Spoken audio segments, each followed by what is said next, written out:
What else do we need to know about the shift? I maintain nothing. Those that get real preoccupied with dates and predictions and what's going to happen and the shifting of the poles, all those things are possibility. There are limitless possibilities here. Is it a possibility that the Earth's or north-south electromagnetic poles may shift as a function of this? Yes. It's a distinct possibility. But what's the point in getting all bent out of shape over it? None. It could happen in 50 years. We don't know. It could happen tomorrow.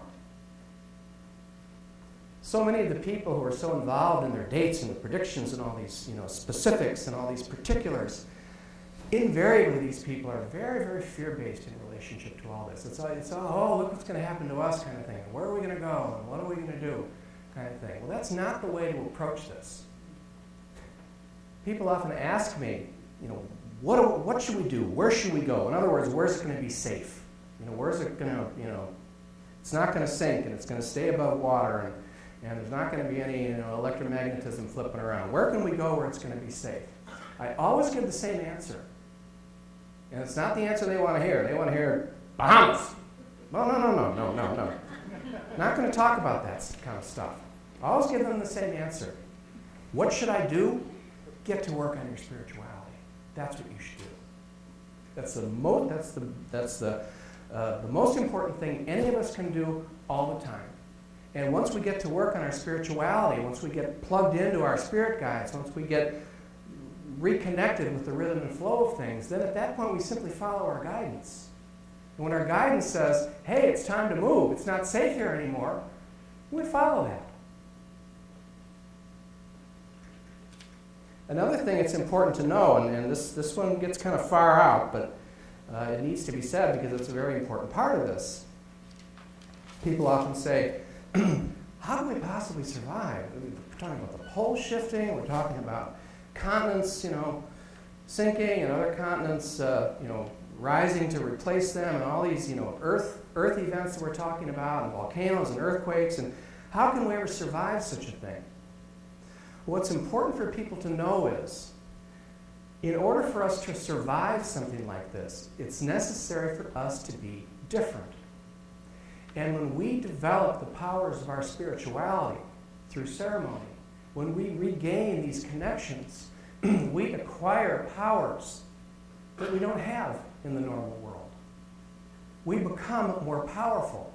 We become more powerful by virtue of having supernatural powers. Powers that don't follow the normal, cause and effect rules of linear, reality. We will survive this as a function of plugging into the power of our supernatural selves, of our supernatural beings. The Hopi believed that we currently are in the fourth world. We're approaching the end of the fourth world, and we're on the verge of then entering into the fifth world. They believe that the world has already been destroyed 3 times. The 3 times that the world was destroyed, it was destroyed for the same reason. It was destroyed because the human race, the human beings who were here, made the same fatal mistake, and that is that they became intoxicated with the material enticements, of third-dimensional material world, and they lost their connection with spirit. They got things mixed up as far as, placing matter above spirit. That was the fatal mistake that humanity has made. The Hopi also very clearly say there was a very, very small minority of the Hopi, and this again applies for all the indigenous cultures, a very small minority of the Hopi that didn't lose their connection, that kept their connection with spirit, that kept their connection with the original teachings. And those people survived. Those people were the ones who survived to build the fourth world. I don't know how you feel about that, but I intend to be one of the ones who survives, and I intend to be one of the ones who survives as a function of developing the power of my higher consciousness and the power of my spirituality. And this opportunity is available for each and every one of us. The choice is ours, basically. It's up to us.